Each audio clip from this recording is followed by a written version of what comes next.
ఆత్మీయ బంధువులకు నమస్కారము. మనం ఇవాళ బాబూజీ మహారాజు గారి సహజ మార్గ దశాదేశ నియమాలు అనేటువంటి పుస్తకంలోని 2వ నియమంలోని మరికొన్ని విషయాల్ని తెలుసుకుందాము. అభ్యాసము క్రమముగా కొనసాగుచో మనుష్యుడు తానెప్పుడునూ ప్రార్థనయందే నిమగ్నుడయ్యున్న స్థితిని అనుభవించును. పై విధముగా సాధన చేసిన అభ్యాసికి ఈ స్థితి ఎప్పుడు కలుగునో అప్పుడే భగవత్కృపా రసము అతని వైపు ప్రవహింప మొదలెడును. ఈ స్థితి తుదిఘట్టము చేరినప్పుడు మనుజుడు ప్రార్థనయందే ఉండనారంభించును. ప్రాపంచిక సంబంధముకు కార్యములు నెరవేర్చుచున్నను అతడా స్థితి ఎందే ఉండును. ప్రాపంచిక కార్యములు అతని స్థితికి విఘ్నము కలిగింపజాలవు. ప్రపంచ సంబంధములను త్రెంచి కొనుడని నేను మిమ్ములను కోరను. కానీ ఏ పని చేసినను హృదయపూర్వకమగు భగవత్ చింతనతో ఈశ్వర సాన్నిధ్యమందుండు అని ఒక కవి మాట. ఇట్టి మానసిక స్థితిని అలవరుచుకొన్నచో మనుజుడెప్పుడునూ ప్రార్థనయందే నిమగ్నుడయ్యుండును. తాను సేవకుడు, పరమేశ్వరుడు సేవ్యుడు అని గ్రహించి ఈశ్వరునిగా అర్థము చేసుకొనినచో భక్తి తన స్వస్థానమునకు వచ్చినట్లే. ఏమి ఇది అందరూ పొందగలిగెదరా? తగినంత సాధన చేసిన పిదప ప్రతి వ్యక్తియూ ఈ స్థితిని పొందగలడు. ఇట్టి స్థితిని పొందినవాడు ప్రార్థనా పరిధిలోనున్నాడు. తనకు కావలసిన దానిని వినయపూర్వకముగా ప్రభువు ఎదుట విన్నవించుకొనుటకు అతనికి అధికారము కలదు, స్వేచ్ఛ గలదు. కాబట్టి ప్రార్థనా సమయమున ప్రతి వ్యక్తియూ ఇట్టి స్థితిని పొందవలెను. అప్పుడే ప్రార్థన అంగీకరింపబడును. ఆత్మీయ సంబంధముకు ప్రేమను మనము హద్దు మేరకు స్థిరపరచుకొని భగవంతుని హద్దు వరకు చేర్చుట జరిగినది. ఒకసారి ఇట్టి సంబంధము నెలకొనిచో అది ఇక విచ్ఛిన్నము కాజాలదు. అయినను మన గమ్యము బహుదూరమని అందరూ ఎరుగుదురు. కానీ మన సంకల్ప బలము అట్టిదగుటచే మనల నా గమ్యమును సులభముగా చేర్చును. ప్రియుని స్మృతి ప్రియురాలిని అతని సమీపమునకు చేర్చును. ఈ సామీప్యతకు అవధి లేదు. ప్రేమ అధికమగు కొలది ప్రేమించడి వ్యక్తి ప్రభువునకు చేరువగును. జగత్పిత తోటి ఈ బాంధవ్యము మనకు పుట్టుకతో వచ్చినదే, పిత్రీయమే. కానీ ఈ బాంధవ్యము అభివృద్ధి చేసుకొని ఆ జగత్పితకు ఎల్లప్పుడూ సన్నిహితులముగా ఉండునట్లు చేసుకొనుట మన కర్తవ్యము. ప్రార్థనా భావము భక్తి భావముతో మిళితమైననే దానికి బలము చేకూరును. ఇది ఏ గమ్యమును చేర్చుట కొరకు ఏర్పడిన నిచ్చెనలో తొలి మెట్టు. ఈ మెట్లే ఒకదానికొకటి జతయై ఆవలి గట్టునకు చేర్చుటయందు సహాయకారులుగా అగును. ఆధ్యాత్మికాభివృద్ధి ఎందలి అన్ని స్థితులను దీని యందు ఉన్నవి. ప్రార్థనకు నియమితమగు సమయము లేదు. ప్రార్థన చేయవలననే కోరిక కలిగిన సమయమే అత్యుత్తమ సమయము.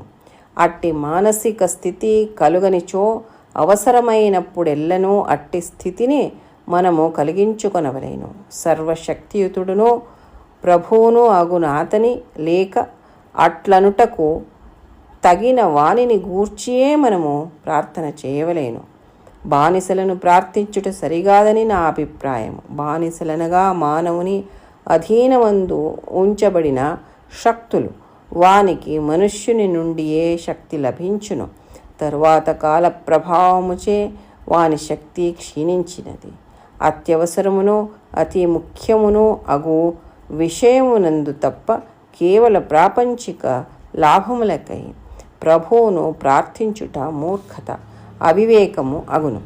దైవ నిర్ణీతములగు విషయములలో ప్రభువును ప్రార్థించుట మంచిది. అది మర్యాద లక్షణము. మరియు మన స్వామిని హృదయపూర్వకముగా మనము నమ్మియున్నామనియో అతనిపై ఆధారపడి ఉన్నామనియో అనుటకు ప్రమాణము.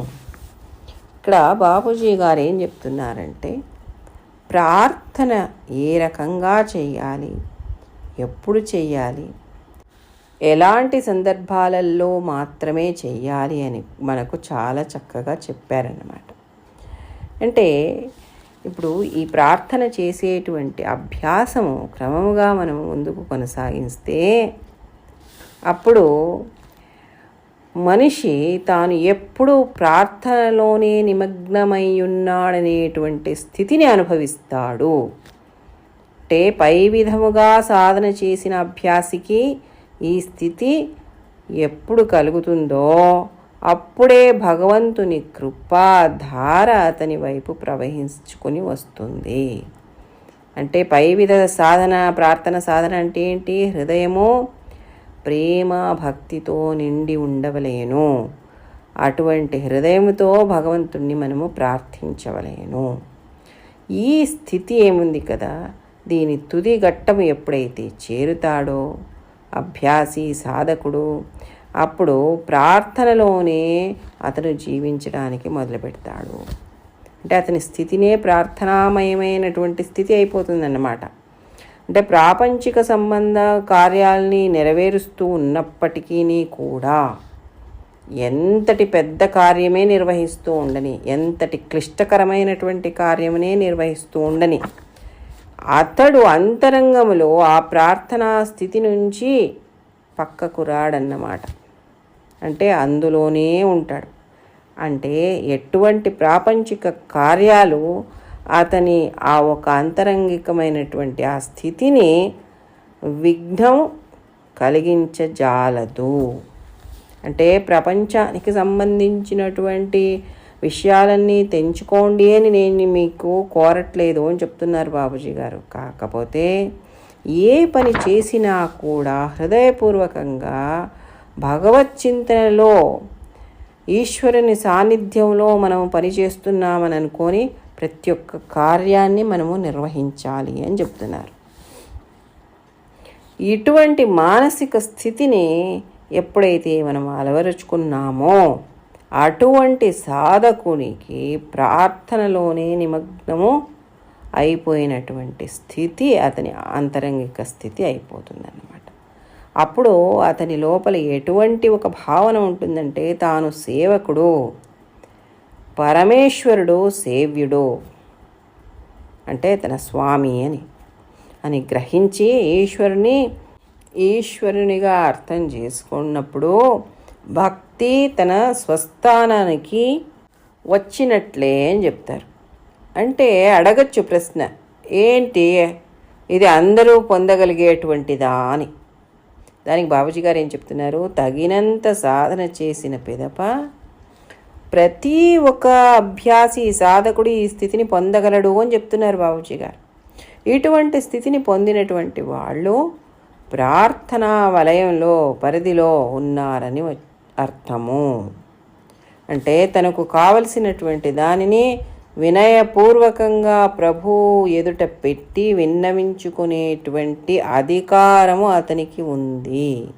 అంటే సంపూర్ణమైనటువంటి ఆ ప్రార్థనా స్థితి ఉన్నటువంటి ఆ ఒక సాధకునికి అటువంటి అధికారం ఉంది, ఆ స్వేచ్ఛ ఉందన్నమాట. కాబట్టి ప్రార్థనా సమయంలో ప్రతి వ్యక్తి ఇటువంటి స్థితిని పొందాలి అని చెప్తున్నారు బాబూజీ గారు.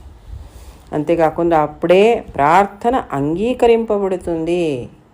ఆ ప్రేమ భక్తి నిండినటువంటి ఆ హృదయంతో ఆ సర్వేశ్వరుణ్ణి ఎప్పుడైతే ప్రార్థిస్తామో అప్పుడు ఆ ప్రార్థన అనేది అంగీకరింపబడుతుంది. ఆత్మీయ సంబంధమైనటువంటి ప్రేమ అనేది అప్పుడు స్థాపితమవుతుందన్నమాట భగవంతుడికి భక్తుడికి మధ్య. కాకపోతే దానికి ఒక హద్దు అనేది లేదు. ఇక్కడికి అయిపోయింది ఈ ప్రేమ అనేది లేదు, దానికి హద్దు లేదన్నమాట. ఒకసారి ఇటువంటి సంబంధం ఏమన్నా నెలకొనింది అంటే అది ఇంకా విచ్ఛిన్నం కాజాలదు. అంటే దాన్ని ఇంకెవ్వరు దాన్ని తెంచలేరన్నమాట. ఇంకా అయినా కూడా మన గమ్యం చాలా దూరం ఉంది అని మనకు తెలుసు. కానీ మన సంకల్ప బలము ఏమవుతుంది అటువంటి ఒక స్థితి ఉన్నప్పుడు అంటే మనల్ని ఆ గమ్యాన్ని సులభంగా చేర్చేదానికి సహాయం అవుతుంది. అంతేకాకుండా ప్రియుని స్మృతి ప్రియురాల్ని అతని సమీపానికి చేరుస్తుంది. ఎప్పుడైతే భగవంతుడు ప్రియుడైతాడో, భక్తుడు ప్రియురాలవుతుందో, అప్పుడు ఆ ప్రేమ అనేది ఏముంది కదా, ఆ సంబంధం ఏముంది కదా, అతనికి సమీపానికి తీసుకెళ్తుంది. ఈ సామీప్యతకు అవధి లేదు, ఎల్లలేవు. ప్రేమ ఎక్కువైనట్టల్లా ఏమైపోతుంది, ప్రేమించేటువంటి వ్యక్తి ప్రభువునకు చేరువవుతూ పోతాడంటే ఎవరైతే అంటే మనమే తీసుకోండి. మనం ఎంతగా ప్రేమిస్తూ పోయినామో గురువుగారిని అని అంటే గురువుగారి సామీప్యానికి అంతంతగా మనం ఇంకా దగ్గరికి వెళ్ళిపోతూ ఉంటామన్నమాట.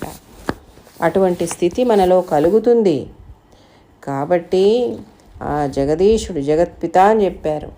ఆ భగవంతుడితో ఈ సంబంధాన్ని మనము పుట్టుకతోనే తీసుకొచ్చాము అని చెప్తారు బాబూజీ గారు. అరే పుట్టుకతోనే తీసుకొచ్చాము అంటున్నారు అంటే ఏంటిది? ఎంతోమంది ఎన్నో ఏళ్ళైనాక భగవంతుడి గురించి ఆలోచన చేశారు అంటే అప్పటిదాకా ఏమైంది? ఇది పుట్టుకతోనే వచ్చిందంటే. అంతేకాకుండా మళ్ళీ సాధన చేయడానికి మొదలుపెట్టినాక కూడాను అరే మాకెందుకో ప్రేమ అనేది ఏమో తెలియట్లేదండి అసలు అని అంటారనమాట. అంటే ఏంటిది? పుట్టుకతోనే వచ్చిందే. మరి మనకి ఇన్నేళ్ళైనాక భగవంతుడి కళ్ళే చూసేటట్టుగా దృష్టి ఇచ్చింది. మరి చూస్తున్నాము, మనం సహజ మార్గంలో ప్రవేశం చేశాము అన్న, సాధన చేస్తున్నామన్నా కూడా ఇంకా ప్రేమ అనేది మాకు అర్థం కావట్లేదే అని అనేటప్పటికీ మరి ఇది ఎలాగ పుట్టుకతో వచ్చింది అనే ఒక ప్రశ్న వస్తుందన్నమాట. అంటే మనం అటు పక్క గమనించనే లేదని అర్థం. దాని పట్ల మనము అసలు ఆలోచనే చేయలేదు. కాబట్టి బాబూజీ గారు ఏం చెప్తున్నారు, ఈ బాంధవ్యాన్ని అభివృద్ధి చేసుకొని ఆ జగత్పితకు ఎల్లప్పుడూ సన్నిహితులుగా ఉండేటట్లుగా చేసుకునేది మన కర్తవ్యము. అంటే విత్తనమేమో ఉంది, ఆ విత్తనంతో పాటే వచ్చాము, ఆ ప్రేమ అనే దాంతోనే వచ్చాము, కానీ అది మనకు తెలియలేదు. అంటే దాన్ని మనము అభివృద్ధి చెందేటట్టుగా చేసుకోలేదు, దానికి నీళ్లు పోయలేదు, దానికి సరైన పోషణ చేయలేదు, దాన్ని పెంచలేదు. కాబట్టి అది మొక్క అవ్వలేదు, అది వృక్షం అవ్వలేదు. అంటే దాన్ని అభివృద్ధి చేసేటువంటి బాధ్యత ఎవరిది? మనది. అది బాబూజీ గారు చెప్తున్నారు అన్నమాట. ప్రార్థనా భావము భక్తిభావంతో మిళితమైననే దానికి బలం చేకూరుతుంది.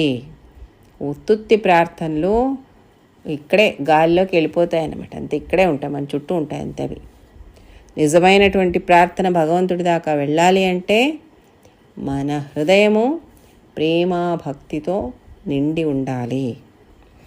అది బాబూజీ గారు చెప్తున్నారు. ఇది గమ్యాన్ని చేర్చేదానికి ఏర్పడినటువంటి నిచ్చెనలోని ఒక తొలి మెట్టు అని చెప్తారు.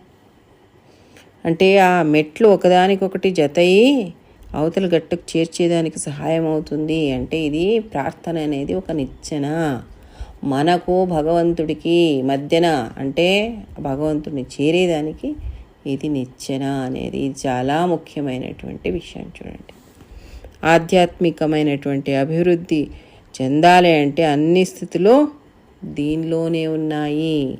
ప్రార్థనలోనే మనం ఆధ్యాత్మిక అభివృద్ధి చెందేటువంటి అన్ని స్థితులు దీనిలోనే ఉన్నాయని చెప్తారు బాబూజీ గారు. మరి ఎంత ముఖ్యమైనటువంటి నియమము ఇది అనేది మనం అర్థం చేసుకోవాలి. అంతేకాకుండా ప్రార్థనకు నియమితమైనటువంటి సమయం లేదు. కొందరందరూ అడిగారనమాట నన్ను, ప్రార్థన ఎప్పుడు చేయాలండి? ధ్యానం ముందు చేస్తాము, మరి రాత్రి చేస్తాము, మరి మధ్యలో ఎప్పుడన్నా చేయొచ్చా అండి? అది బాబూజీ గారు ఇక్కడ చెప్తున్నారు. చూడండి, నేను వాళ్ళకి చెప్పాను ఎప్పుడు కావాలంటే చేయండి, ఎప్పుడు మీకు అనిపిస్తే చేయండి అని చెప్పాను.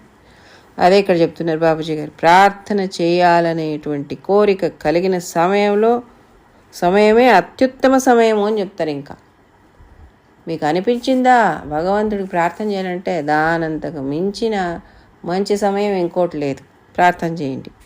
ఒకవేళ మనకు అటువంటి మానసిక స్థితి కలగలేదు అని అనుకున్నామనుకోండి, అది మనం కలిగించుకునైనా ప్రార్థన చేయొచ్చు అని చెప్తారు బాబూజీ గారు. అంటే ఎప్పుడు కావాలంటే సర్వదా అతని ప్రార్థనలోనే జీవించేటువంటి ఆ స్థితిని మనము అలవరుచుకోవాలన్నమాట. అంతేకాకుండా సర్వశక్తియుతుడైనటువంటి ప్రభువుని మనము ప్రార్థించాలే కానీ బానిసలను ప్రార్థించేది సరికాదు అని చెప్తారు. బాబూజీ గారి అభిప్రాయం ఇది చెప్తున్నారు. అంటే బానిసలంటే ఎవరు? మనిషి యొక్క ఆధీనములో ఉంచబడినటువంటి శక్తులు. అంటే చూడండి, దీన్ని బాబూజీ గారు చాలా సూక్ష్మంగా చెప్పేశారు. అటువంటి శక్తులు మనిషి నుండే బలం లభిస్తుంది, శక్తి లభిస్తుంది. తర్వాత కాల ప్రభావంతో వాటి శక్తి క్షీణించిపోతుంది అని చెప్తారు. ఇప్పుడు చాలామంది ఏంటి అంటే ఈ ఒక బాబూజీ గారు ఏం చెప్తున్నారు ఇక్కడ సూక్ష్మంగా, ఈ సూక్ష్మమైనటువంటి విషయము చాలా స్థూలమైనటువంటి ఆచరణలో జరుగుతుందన్నమాట. అంటే మూలమైనటువంటి ఆ భగవంతుణ్ణి వదిలిపెట్టేసి మిగతా ఎవరున్నారు కదా, సేవకులు, బానిసలు, అంటే బానిసలైనటువంటి వాళ్ళంటే మనిషి చేనే శక్తిని తీసుకున్నటువంటి వాళ్ళు, అంటే కొన్ని దేవి దేవతలు ఇలాంటివన్నీ ఉంటాయి కదా కొన్ని అంతలు. వాళ్ళకు పూజ చేస్తాం, వీళ్ళకు పూజ చేస్తాం, ఆ పూజలన్నీ చేసి వాళ్ళకి ప్రార్థన చేస్తాము అనేటువంటి కార్యక్రమాలు చాలాగానే నడుస్తూ ఉంటాయన్నమాట. అంటే బాబూజీ గారు ఏం చెప్తున్నారంటే ఇది తప్పు అని చెప్పట్లేదు బాబూజీ గారు. మనం చెయ్యవలసిందేది ఎవరికి అనే దాన్ని స్పష్టం చేస్తున్నారన్నమాట. ఎందుకంటే భగవంతుని ప్రాప్తి పొందాలి అంటే మనం భగవంతుణ్ణే ప్రార్థించాలి. ఎందుకంటే ఈ శక్తులన్నీ కొంతకాలానికి తర్వాత దాని ప్రభావమే వెళ్ళిపోతుంది, దానికి ఉండదు, ప్రభావం ఉండదు, దానికి ఆ శక్తి క్షీణించిపోతుంది అన్నమాట. అంతేకాకుండా అతి అవసరమైనటువంటి అతి ముఖ్యమైనటువంటి విషయం తప్ప కేవల ప్రాపంచిక లాభాలకై ప్రభువుని ప్రార్థించుట మూర్ఖత్వము, అవివేకము అని చెప్తున్నారు. చూడండి, ఇది చాలా ముఖ్యమైనటువంటి అంశం. ఇది చాలా సూక్ష్మంగా చెప్పేశారు, ఒకే ఒక్క వాక్యంలో చెప్పేశారు బాబూజీ గారు, అంతే. ఇది మనం గ్రహించవలసినటువంటి విషయం.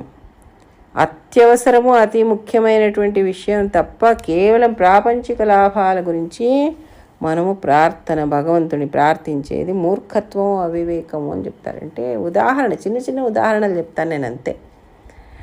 మా అబ్బాయికి ఒక మంచి ఇంజనీరింగ్ కాలేజీలో, అదే ఇంజనీరింగ్ కాలేజ్ అవ్వాలి, అందులోనే సీటు రాని బాబూజీ అనుకోవడం, భగవంతుడా అనుకోవడం.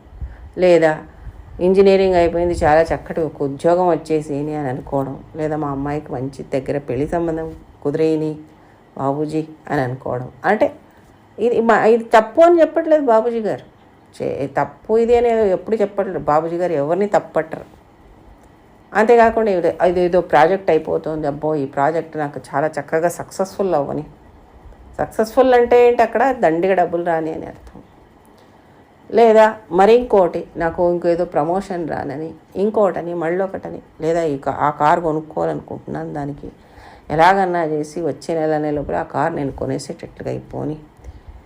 ఈ రకంగా అంటే చిన్న చిన్న ఈ ప్రాపంచికమైనటువంటి లాభాలు, ఇవన్నీ ప్రపంచంలో కలిగేటువంటి లాభాల గురించి భగవంతుణ్ణి ప్రార్థించేది బాబూజీ గారు ఏం చెప్తున్నారు, మూర్ఖత్వము, అవివేకము. కాబట్టి దైవ నిర్ణీతమైనటువంటి విషయాలలో మాత్రమే, అంటే గురువుగారు దేని గురించి ప్రార్థన చేయమన్నారు, ఆత్మోన్నతి గురించి ప్రార్థన చెయ్యి. లేదా చాలా కష్టకరమైనటువంటిది, ఇంకా అసలు ఏమీ లేదయ్యా నాకు, నువ్వు తప్ప దిక్కు లేదు ఇంకా నాకు అనేటువంటిది, ఏదో ప్రాణకంటకమైనటువంటిదో లేదా ఇంకేదో అయినటువంటి చాలా అత్యవసరమైనటువంటి పరిస్థితిలో మనము భగవంతుణ్ణి ప్రార్థించేది మంచిది అని చెప్తున్నారు. అంటే ఇది మానవ మర్యాదకు లక్షణం అన్నమాట. అంతేకాకుండా మనము స్వామిని హృదయపూర్వకంగా మనం నమ్మి ఉన్నామని, అతనిపై ఆధారపడి ఉన్నామని అనేదానికి ప్రమాణము. అయితే అడగచ్చు, అయితే మళ్ళీ ఏంటండి మేమేం చేయాలి, మరి ఇలా ప్రార్థించేస్తే అవివేకం అంటున్నారు, మూర్ఖత్వం అంటారు, మరి ఇంకేంటి, ఏం చేయాలి అంటే, ఒకటి ఏదన్నా కానీ కష్టమే రాని సుఖమే రాని ఏదన్నా కానీ ప్రతి ఒక్కటి మనకు వచ్చిండేదాన్ని ఆ భగవంతుడే మనకిచ్చినాడని ఎప్పుడైతే మనం స్వీకారం చేస్తూ పోతామో అప్పుడు ఏమైపోతుంది, ప్రార్థన చేసే అవసరమే రాదు కదా, ఎందుకంటే అతనే ఇచ్చినాడు కదా. ఇప్పుడు కాలేజ్ సీటు గురించి అనుకోండి, మన పిల్లలకి వాళ్ళు చదువుకున్న దానికి తగ్గట్టుగా ఏదో ఒక కాలేజీలో వచ్చింది, ఆ కాలేజీ సీటు వాళ్ళకు వచ్చింది లేదు అంటే ఇది ఇంత భగవంతుడు నిర్ణయించి ఇచ్చినాడు కదా. వాళ్ళ యోగ్యతకు తగ్గట్టుగా వాళ్ళకి ఏమి ఇవ్వాలో అది ఇచ్చినాడు, అయింది స్వీకారం చేయి. మన యోగ్యతకు తగ్గట్టుగా మనకి ఏమి ఇవ్వాలో ఇచ్చినాడు, స్వీకారం చేయి. కష్టమే వచ్చిందా, అరే అవును లోపల నాకు ఎటువంటి ఒక ఆధ్యాత్మికమైనటువంటి పని జరుగుతోంది అక్కడ లోపల, నాకు భగవంతుడు ఇచ్చినాడంటే నన్ను ఆ ఒక రూపాన్ని దిద్దేదానికి, నా లోపల ఉండేటువంటి ఆ ఒక స్థితిని పరివర్తన చెందించేదానికి భగవంతుడు అటువంటి క్లిష్టకరమైనటువంటి పరిస్థితి నాకు ఇచ్చినాడు, దాన్ని నేను స్వీకారం చేస్తాను. ధన్యవాదాలని సమర్పించాలి మనం, కృతజ్ఞతాభావంతో ఉండాలి భగవంతుడికి. ఎందుకంటే అతను ఇచ్చినటువంటి ఆ ఒక క్లిష్టమైనటువంటి పరిస్థితి నుంచి నా అంతరంగం అంతా శుద్ధమైపోతుంది. అసలు అది అతనికి ఇంకా సన్నిహితంగా వెళ్ళిపోతున్నాను నేను, అతని స్మరణలో ఇంకా ఎక్కువ అతన్నే స్మరిస్తున్నానంటే అంతకన్నా ఇంకేం కావాలి. అందుకే పూర్వము ఋషులు మునులందరూ ప్రపంచంలో ఉండే కష్టాలన్నీ నాకే ఇవ్వు భగవంతుడా అని కోరుకునేవాడండి. ఎందుకంటే కష్టం ఎక్కువ వచ్చినట్లే నీ దృష్టి నా పైన ఉంటుంది. ఎప్పుడైనా చూడండి, తల్లి పిల్లల్లో 4 పిల్లలు ఉన్నారంటే 3 పిల్లలు బాగానే ఉన్నారు, ఎవరో పిల్లలకి ఒక జ్వరం వచ్చింది అనుకోండి, తల్లి ఆ జ్వరం తగ్గేదాకాను ఆ పిల్లవాడి పట్లనే చూస్తూ ఉంటుంది. కానీ ఎక్కువ ఏకాగ్రత అంతా ఆ పిల్లవాడి పట్లే, శుశ్రూష చేయాలనుకున్నదంతా ఆ పిల్లవాడి పట్లే ఉంటుంది. కానీ 3 బాగున్న వాళ్ళతో ఎవరితో ఉండదు, వాళ్ళ పట్ల ఉండదు అంతగా. అంటే ఆ ధ్యాస అంతా అక్కడే ఉంటుంది. అలాగే భగవంతుడు కష్టం ఇచ్చినాడంటే భగవంతుడు మమ్మల్ని చూస్తున్నాడు, నన్ను చూస్తున్నాడని సంతోషించాల. నా పైన పని చేస్తున్నాడు. ఎటువంటి పని చేస్తున్నాడు అంటే నన్ను లోపల నుంచి అంత చక్కగా తీర్చిదిద్ది ఆ ఒక నా గమ్యాన్ని చేర్చేదానికి నాకు సహాయం చేస్తున్నాడు అని అనుకొని కృతజ్ఞతాభావంతో అతనికి మనము ధన్యవాదాలని సమర్పించుకోవాలి. ఈ రకంగా మనము తీసుకున్నామంటే అప్పుడు ప్రార్థన చేసే అవసరమే లేదు కదా, అన్నీ అతనే ఇచ్చినాడు, అయిపోయింది అక్కడ. కాబట్టి మిత్రులారా, చాలా సుదీర్ఘమైనటువంటి సత్సంగం జరిగింది ఇవాళ. ఇంతటితో ఈ సత్సంగాన్ని ముగిద్దాము. మరికొన్ని విషయాలు వచ్చే సత్సంగంలో తెలుసుకుందాం. అప్పటిదాకా సెలవు. నమస్కారం.